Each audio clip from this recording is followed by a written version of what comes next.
નમસ્કાર દર્શક મિત્રો, આ સમયના સૌથી મોટા રાજકીય સમાચાર સામે આવી રહ્યા છે. વનકર્મી પર હુમલાના કેસમાં રાજપીપળા સેશન્સ કોર્ટે ડેડિયાપાડાના આમ આદમી પાર્ટીના ફાયરબ્રાન્ડ ધારાસભ્ય ચૈતર વસાવાને 7 વર્ષની સજા સંભળાવી દીધી છે.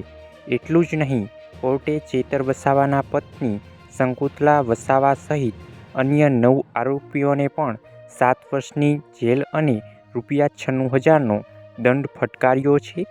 આ ચુકાદા બાદ ગુજરાતના રાજકારણમાં અને ખાસ કરીને આદિવાસી પટ્ટામાં ભયંકર ગરમાવો આવી ગયો છે. સજાના આ મોટા સમાચાર બાદ આમ આદમી પાર્ટી નેતા ગોપાલ ઇટાલિયાએ ભાજપ સરકાર પર આકરા પ્રહારો કર્યા છે અને આને એક મોટું ષડયંત્ર ગણાવ્યું છે. ચાલો જાણીએ કે ગોપાલ ઇટાલિયાએ આ અંગે શું મોટું નિવેદન આપ્યું છે. ચૈતર વસાવાનો ગુનો શું?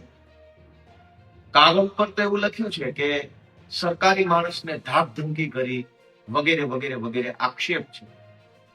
પણ શું સરકારી માણસને ધાક ધમકી કરવાના ગુનામાં 7 વર્ષની સજા હોય તો સરકારી માણસો ગુજરાત આખાની જનતાને ધમકાવે છે, એને શું સજા થાય?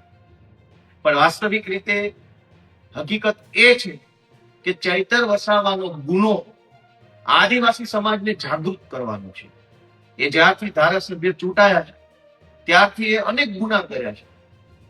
આદિવાસી સમાજને જાગૃત કરવાનો ગુનો, જળ, જમીન અને જંગલ માટે લડાઈ લડવાનો ગુનો, આદિવાસી હોવાના એસટીના પ્રમાણપત્ર બાબતે જનતાને જાગૃત કરવાનો ગુનો, કેવડિયા કોલોની કે ઉકાઈ કે થર્મલ પાવર પ્લાન્ટ જેવા અનેક પ્રોજેક્ટના નામે વિસ્થાપિત થયેલા આદિવાસીઓની જમીનના હકનો મુદ્દો, ફોરેસ્ટ રાઇટ એક્ટ હેઠળ જંગલ જમીન અધિકારના મુદ્દે, કંપનીઓમાં કામ કરતા આદિવાસી સમાજના શ્રમિકોના મુદ્દે લડાઈ લડવાનો ગુનો, આદિવાસી બાળકોને શિષ્યવૃત્તિ અને ફ્રી શિપ કાર્ડની લડાઈ લડવાનો ગુનો.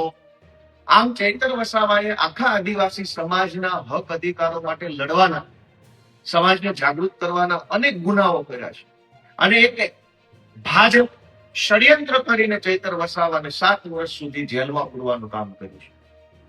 પણ આ તો ભાજપે અદાલતની અંદર સરકારી પોલીસ, સરકારી ફરિયાદી, સરકારી સાક્ષી, સરકારી વકીલનો હાથો બનાવી ચૈતર વસાવાને સજા અપાવી છે. હવે જનતાની અદાલતમાં ચૈતર વસાવાનો કેસ ચાલશે. હું બધા જ આખા ગુજરાતના યુવાનોને અને ખાસ કરીને આદિવાસી સમાજના યુવાનોને વિનંતી કરું છું કે હવે આપણે સંકલ્પ લેવાનો છે કે એક પણ વોટ ભાજપને ન જવો જોઈએ. તમામ આદિવાસી યુવાનોએ, આદિવાસી સમાજે બધાએ ભેગા મળી ચૈતર વસાવાની પોતાની પાર્ટી, ચૈતર વસાવાના પોતાના પક્ષ આમ આદમી પાર્ટીને એક વોટ આપી અને ભાજપે કરેલા દગા, ષડયંત્ર અને અન્યાયનો જવાબ આપવાનો છે. ચૈતર વસાવાનો કેસ તાત્કાલિક ચાલી ગયો, તાત્કાલિક સજા, બધું તાત્કાલિક. આટલું જલ્દી તો fast track court, fast track કોર્ટમાં કેસ આટલા જલ્દી નથી ચાલતો. જે અદાલત ફાસ્ટ કેસ ચલાવવા માટે બની છે એ અદાલતમાં પણ 7, 8, 9, 10 વર્ષ સુધી કેસ ચાલે છે. પણ ચૈતર વસાવાને 1 વર્ષની અંદર સજા. આ સજા ચૈતર વસાવાની નથી, આ સજા એવા લોકોને થઈ રહી છે જેના માટે ચૈતર વસાવા લડતા હતા. એ પાછળ રહી ગયેલ, શિક્ષણમાં પાછળ રહી ગયેલ, વેપારમાં પાછળ રહી ગયેલ, નોકરીમાં પાછળ રહી ગયેલ આદિવાસી સમાજની લડાઈ લડતા ચૈતર વસાવાને સજા નથી. પાછળ રહી ગયેલા આદિવાસી સમાજના હજારો યુવાનોને આ સજા થઈ છે. બધા જ યુવાનોને વિનંતી છે કે ચૈતર વસાવાની પાર્ટી, ચૈતર વસાવાનો પોતાનો પક્ષ, આમ આદમી પક્ષને વોટ આપવા માટેનો સંકલ્પ લઈને અને ચૈતર વસાવાને ન્યાય અપાવવાની લડાઈ લડવી જોશે. ભાજપે ષડયંત્ર કરી, સરકારી તંત્રનો દુરુપયોગ કરી જે અન્યાય કર્યો છે એની સામે આમ આદમી પાર્ટી જે પણ લડાઈ લડવી પડે, કાયદાની લડાઈ હોય કે સડકની લડાઈ હોય, સંઘર્ષમાં એક ડગલું પાછી નહીં હટે.